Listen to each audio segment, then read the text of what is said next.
अगर हम में रूह के फलों को पाने की निस्बत दुनिया की चीज़ों को पाने की चाह या तलब ज़्यादा है, तो फिर हम अभी तक जिस्म में, फिर हम रूह में नहीं।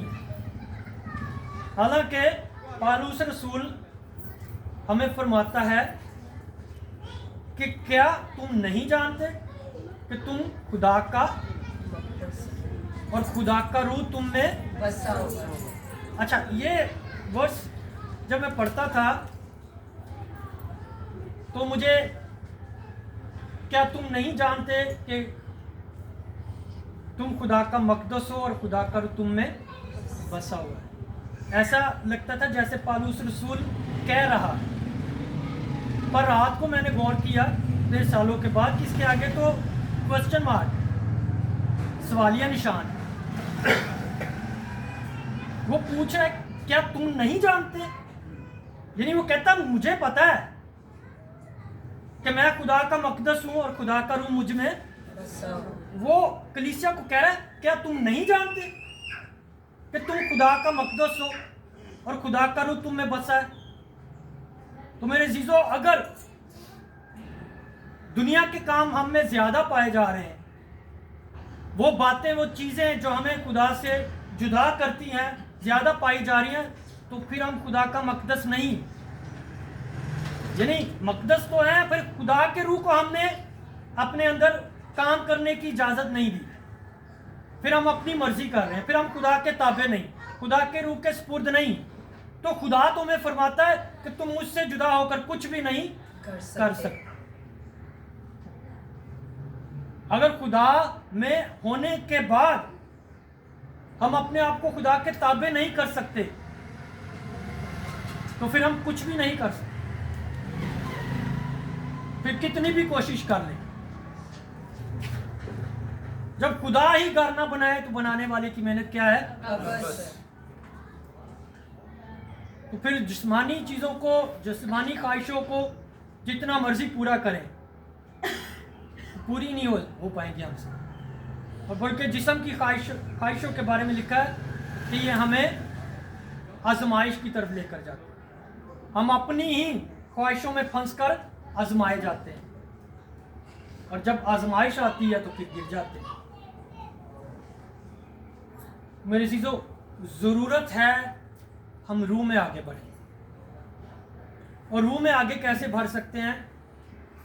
हम जितना ज़्यादा खुदा के कलाम को पढ़ेंगे, दुआ करेंगे, गीत गाएंगे, हम रूह में मामूर होते जाएंगे। और मेरी तरह आप में से बहुतों का ये एक्सपीरियंस होगा कि जब हम ज़्यादा दुआ करते हैं, मैं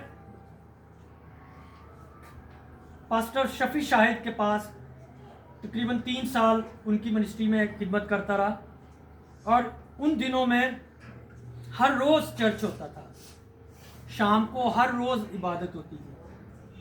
तो जॉब भी करनी और शाम को आके चर्च की सफाई करनी, पानी भरना और मतलब तैयारी करनी, रोज़ दुआ में रहना, रोज़ गीत गाने, रोज़ कलाम को सुनना। तो जिस्म की, रूह की ऐसी सिचुएशन थी, हालत थी कि सोते में भी मुंह से दुआ निकलती रही, सोते में भी गीत। और इवन काम के दौरान जब ड्रिल मशीन चलाते हो ना, ग्राइंडर चलाते हो ना, वो गीत निकलते रहने मुंह से, दुआ निकलती रहनी मुंह से। तो मेरी चीज़ों, ये है जब हम दुआ कलाम को ज़्यादा पढ़ते हैं, सुनते हैं, तो फिर हम रूह में मामूर होते जाते हैं, रूह में बढ़ते जाते हैं। कोई बड़ा काम नहीं करना पैना, कोई पहाड़ नहीं तोड़ना पैंदा, सानू सिर्फ दुआ करनी, खुदा के कलाम को पढ़ना, गीत गाना, खुदा के करीब आना, खुदा के नज़दीक आना, इससे हम रूह में बढ़ते जाते हैं, रूह में मामूर होते जाते हैं। और यही हमारी रूहानियत है। अगर हम रूह में होंगे तो फिर रूह के काम हमसे होंगे। फिर अगर गुस्सा आ भी रहा होगा तो खुदा का रूह हमें ठंडा कर दे, फिर कहांगे जा खुदा तेन बरकत दे, हमें। फिर हम माफ़ करने के भी काबिल होंगे। पर अगर ये चीज़ें हम में अभी तक नहीं हैं, अभी भी हमें जब गुस्सा आता है तो फिर हम वही इट दा बदला इट दे नाल ही देने हैं, तो फिर हम रूहानी नहीं, फिर हम रूह में नहीं। तो ज़रूरत है कि अब चूँकि मसीह की दूसरी आमद है तो हमें उसके लिए तैयार होना है। अब मसीह ने हमें चुन लिया। मेरे जीजो लिखा है ना कि खुदा के साथ हमें सुलह रखनी है, उसके बेटे के साथ हमें सुलह रखनी है, क्योंकि बाप ने बेटे के वसीला से हमारे साथ सुलह की। तो अब जब कभी भी बाप हम पर नज़र करता है तो वो अपने बेटे हमारे खुदा यीशु मसीह के खून को हम पर देखता है, जिस खून से उसने हमें खरीदा है। तो अब हम बुलाए गए हैं, चुने गए हैं, खरीदे गए हैं, अलग किए गए हैं, मखसूस किए गए हैं। तो हमें हमारी हैसियत को पहचानना है और हमें उस दर्जे को, उस लेवल को जो खुदा ने हमें दिया है, उस हैसियत को जो खुदा ने हमें दी है, उसे संभाले रखना है, थामे रखना है। हमें रूह के से काम करने हैं, इसलिए कि खुदा का रूह हमारी कमजोरी में हमारी क्या करता है, मदद करता है। अगर हम रूह में होंगे तो लिखा है जिस्म तो कमजोर है मगर रूह मुस्तैद। तो हम जिस्मानी चूंकि जिस्म में है अभी इस वक्त और दुनिया में है, और मैं अक्सर कहता होता हूँ कि जो मसीह है, जो रूहानी शख्स है, जो रूह में है, वो इस तरह है कि जैसे एक तंदूर है और जो तंदूर में रोटियां लगाने वाला है वो उसके करीब ज़्यादा है, और वो जब रोटी लगाता है तो उससे पूछे उन्हें सेक भी लगता है, वो इंसान है। पर जो ख़रीदने के लिए आता है रोटियां तो वो थोड़ा दूर होता है, तो उस तक हीट आ रही होती है, गर्माइश उस तक आ रही होती है तंदूर। तो रूहानी जो गुनाहगार हैं वो इस आग में तो हैं ही हैं, मगर हम जो हैं हमारे पास गुनाहों की जो हरारत है वो पहुंच रही होती है, वो हमारी ख्वाहिशों की सूरत हमें वो हीट लग रही होती है, क्योंकि हम जिस्म में हैं। तो जिस्म कमज़ोर है हमारा, हम अपनी ख्वाहिशों में फंस जाते हैं अक्सर औकात और फंस कर गुनाह कर बैठते हैं। पर जब खुदा का रूह हम में होता है तो फिर खुदा का रूह हम में काम करता है, और खुदा का रूह हमें चलने में हमारी मदद करता है, हमारी रहनुमाई करता है। लिखा है खुदा का रूह आहें भर भर कर क्या करता है, हमारी शिफायत करता है। जिस तौर से हमें दुआ करनी चाहिए वैसे हमें दुआ करना सिखाता है। मेरी बहुत बड़ी गवाही है, मैंने अक्सर सुनाई है कि 2001 या 2 की बात है ये, जब मुझ पर एक बहुत बड़ा केस बना चोरी का, और जो मालिक थे उन्होंने मुझे धोखे से ले गए और वो कहने लगे कि हमने एक फार्मेसी ली है, वो आपको दिखानी है। और फिर वो शादरे की तरफ अमामिया कॉलोनी जो है वहाँ पे ले गए, और वहाँ पे वो सारा दिन मारते रहे, और फिर उन्होंने ज़बरदस्ती एक स्टाम्प पेपर पे मुझसे लिखवा लिया कि मैं जी रोज़ का 1000 रुपया गले तो चोरी करता सा, और 2 साल के 7 लाख कुछ रुपये बनते थे। इस तरह वो केस बन गया मेरे पे, और सारा दिन मारते रहे। शाम को मुझे कहने लगे अब अपने घर जा और जाके अपनी अम्मी को बता कि दुकान पे ऑडिट है तो रात को मैं नहीं आ सकता। और मैंने भी ऐसा ही किया, मैं घर गया, अम्मी को बताया कि ऑडिट है, मैं आज नहीं आ सकता, वापस आ दुकान पे चला गया।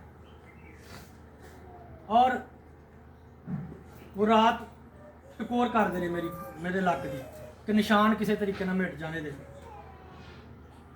तो मेरे अजीजों, उन दिनों में मुझ पे इतनी बड़ी मुसीबत आई कि मैं जब रोड पर जाता था, हम होम डिलीवरी सर्विस भी करते थे, मेडिसिन देते थे। जब रोड पर जाता, साइकिल चलाता, तो मुझे नहीं पता होता था कि मेरे पास से कोई पैदल गुजरा है या कोई साइकिल पे गुजरा है, कोई गाड़ी गुजरी है, मैं दुआ करता रहता हूँ, क्या खुदा तू मुझे निकाल सकता है इस मसले में से। और एक हफ्ता गुजर गया मेरे जीजू, इस दौरान मैंने किसी को नहीं बताया। फिर एक दिन मेरे से रहा नहीं गया और मैंने अपनी अम्मी को बता दिया। उन्होंने कहा अब तूने नहीं जाना। हमने एनजीओ के थ्रू उन पर केस किया और खुदा ने मुझे उस केस में से निकाला। बताने का मकसद मेरा ये है कि जब हम खुदा में होते हैं तो खुदा का रूह हमें लेकर चल रहा होता है। शायद खुदा का रूह था जो मुझे गाइड कर रहा था, मेरी रहनुमाई कर रहा था कि अभी अभी किसी को नहीं बताना, गल में थोड़ा ठंडा हो लेना। और जब मुकर्रर वक्त आया खुदा के रूह ने मुझसे कलवाया और फिर खुदा का रूह हमें लेकर चला। हम सिर्फ 7 लोग होते थे और वो पूरी बैंक स्क्वायर मार्केट, पूरी हर दुकान से बंदे आते थे, लोग आते थे मेरे खिलाफ गवाही देने के लिए। पर मेरे जीजो लिखा है जब खुदा हमारे साथ है तो फिर कौन हमारा, कोई नहीं।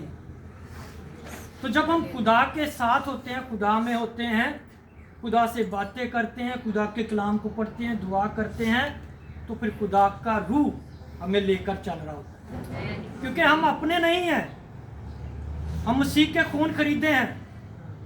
अब मैं जिंदा ना रहा बल्कि मसीह मुझ में जिंदा है। पालूस रसूल कहता है क्या मैं जिंदा ना रहा बल्कि मसीह मुझ में।